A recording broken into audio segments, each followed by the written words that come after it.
Bismillahirrahmanirrahim. Assalamualaikum warahmatullahi wabarakatuh. Selamat pagi. Pada kesempatan ini saya akan menjelaskan tentang pengenalan dasar perancangan alat.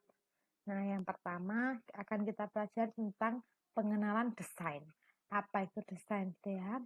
Nah, apabila kita akan mendesain sesuatu, entah itu proses, entah kita akan mendesain peralatan, maka itu akan ada beberapa faktor yang mempengaruhi. Nah, di sini akan diklasifikasikan bahwa ada batasan faktor dari dalam dan juga ada batasan faktor dari luar.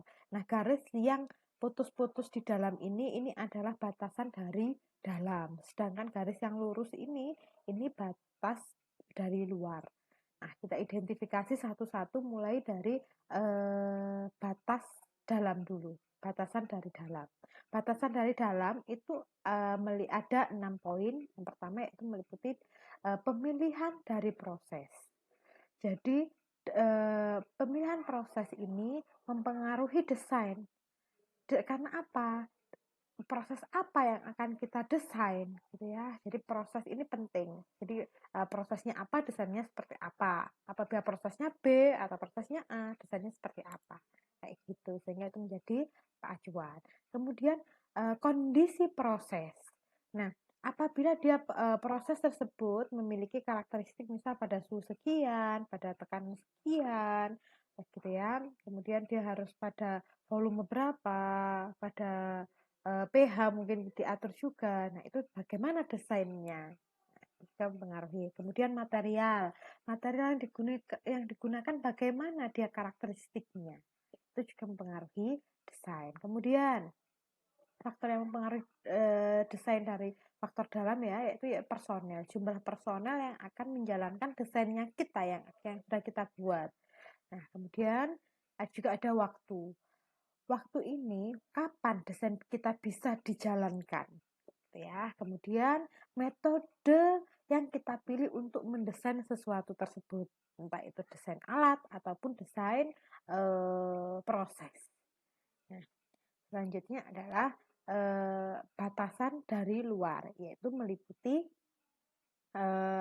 sumber daya, baik ini sumber daya manusianya ataupun sumber daya bahan bakunya. Ya, yang kedua adalah physical law atau kebijakan atau peraturan yang ada pada saat kita membuat desain tersebut. Yang selanjutnya yaitu standar dan kode. Apakah desain yang kita buat itu sudah terstandarisasi dengan kode-kode yang sesuai dengan yang sudah ada batasannya itu tadi. Nah, kemudian kontrol dari pemerintah. Nah, apabila kita nanti desain kita bisa diaplikasikan, bagaimana kita menyarankan kontrol dari pemerintah. Kemudian juga ada batasan ekonomi. Batasan ekonomi ini berpengaruh. Kenapa? Karena memang apabila kita mendesain sesuatu itu motif utama kita adalah profit atau keuntungan. Jadi ya, itu akan menjadi batasan. Ya. Kemudian safety regulation atau peraturan tentang keselamatan. Jadi desain kita yang akan kita buat itu harus mematuhi peraturan keselamatan. Kemudian kendala yang mempengaruhi desain. Ya, yang pertama adalah sistem unit yang akan digunakan. Yang kedua, kode desain nasional, lokal atau perusahaan yang harus diikuti karena kode desain dari berbanyak daerah atau dari banyak perusahaan itu akan berbeda-beda tergantung perusahaan apa dan tergantung di mana lokasinya, gitu ya. Kemudian rincian bahan baku yang tersedia. Dan juga informasi tentang lokasi potensial di mana pabrik mungkin berlokasi, termasuk data iklim, kondisi seismik, dan juga ketersediaan infrastruktur. Di mana memang apabila kita mendirikan pabrik, itu potensi daerah mau dibangun di mana pabriknya, itu juga harus di daerah-daerah yang berpotensi terhadap produknya kita, potensi jualnya tinggi. Kan kayak gitu, harapannya memang dapat profit yang maksimal.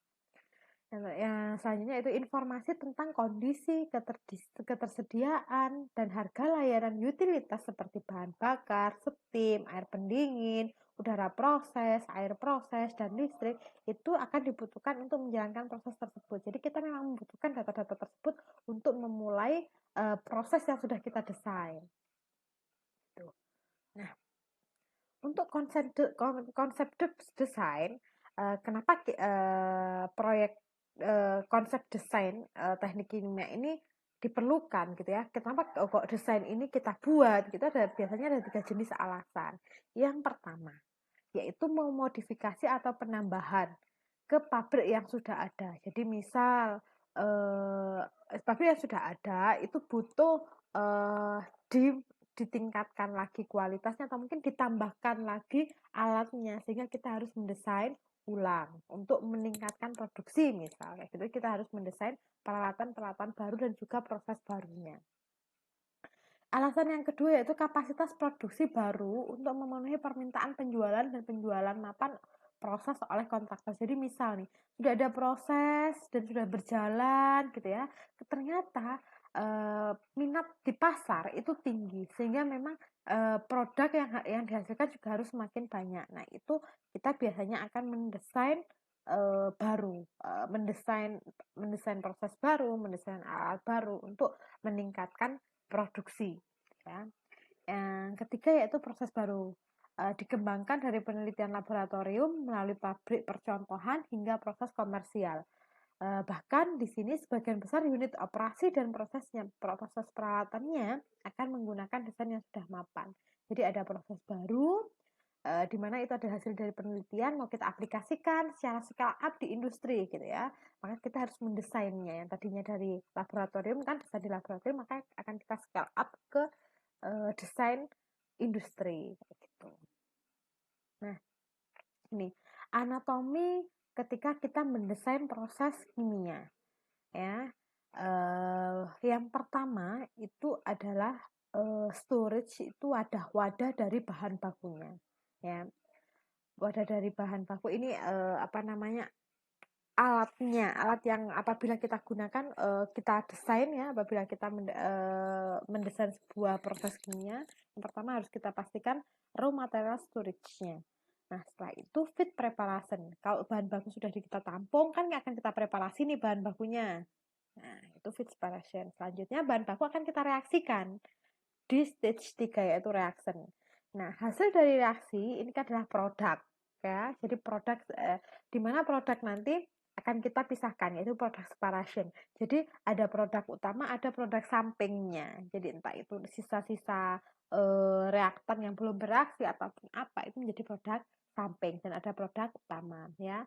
Ini kalau di sini terlihat bahwa produk utama itu produk utama masuk ke purification, sedangkan produk samping itu keluar melalui byproduct ya. Nah, stage selanjutnya yaitu adalah produk purifikasi, di mana produk yang sudah dipisahkan tadi maka akan kita murnikan. Yang kemudian selanjutnya adalah ditampung di produk storage, yaitu di stage terakhir. Ya. Nah, apabila kita mendesain proses teknik kimia itu terlepas dari prosesnya seperti apa, ataukah itu proses kontinu kah atau proses batch ya. Nah, proses kontinu itu dirancang untuk beroperasi selama 24 jam dalam sehari. Nah, dan dalam 7 hari dalam seminggu dan dalam 12 bulan dalam setahun. Jadi memang dia didesain untuk berjalan terus selama 1 tahun. Tapi ya memang dalam prosesnya itu tetap ada downtime. Downtime itu diperlukan untuk proses pemeliharaan alat dan juga untuk regenerasi katalis. Nah, continue proses itu biasanya digunakan untuk produksi skala besar agar lebih ekonomis. Nah, selanjutnya yaitu kita kenali juga batch proses.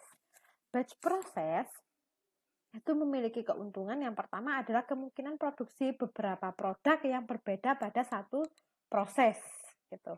Yang kedua, di pabrik integritas batch dipertahankan saat material itu baru bergerak dari operasi satu ke operasi yang lain.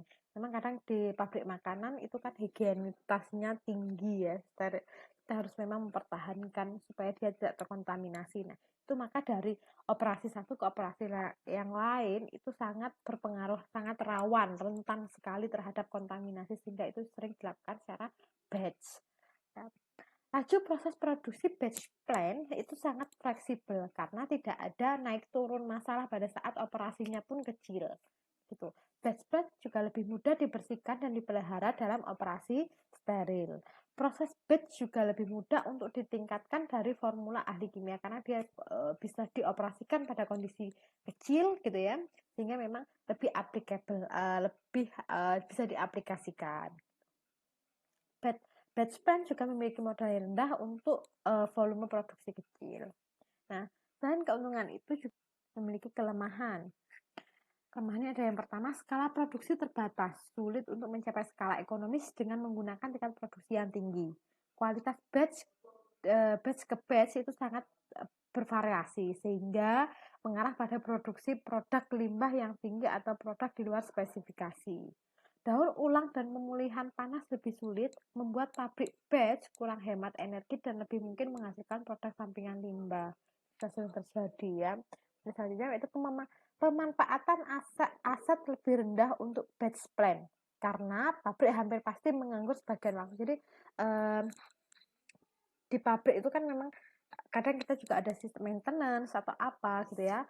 Nah, batch di sini tidak menguntungkan karena dia akan startup-nya itu juga membutuhkan energi yang banyak gitu ya.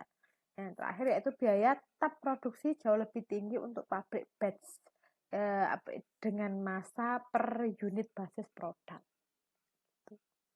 Kemudian untuk mendesain suatu proses chemical itu ada 2 tahap. Yang pertama yaitu desain proses, yang kedua desain pabrik. Di mana desain proses ini mencakup langkah-langkah dari pemilihan awal proses yang akan digunakan, sehingga terbitlah alur prosesnya seperti apa, termasuk pemilihan dan spesifikasi desain peralatan teknik kimianya. Sedangkan yang selanjutnya yaitu desain pabrik, termasuk desain mekanis rinci peralatan, desain struktur sipil, listrik, serta spesifikasi dan desain layanan tambahan. Seperti itu. Ya, itu mungkin sedikit penjelasan saya terkait dengan pengenalan dasar perancangan alat. Dari saya sekian, apabila ada kurang lebihnya saya mohon maaf. Wassalamualaikum warahmatullahi wabarakatuh.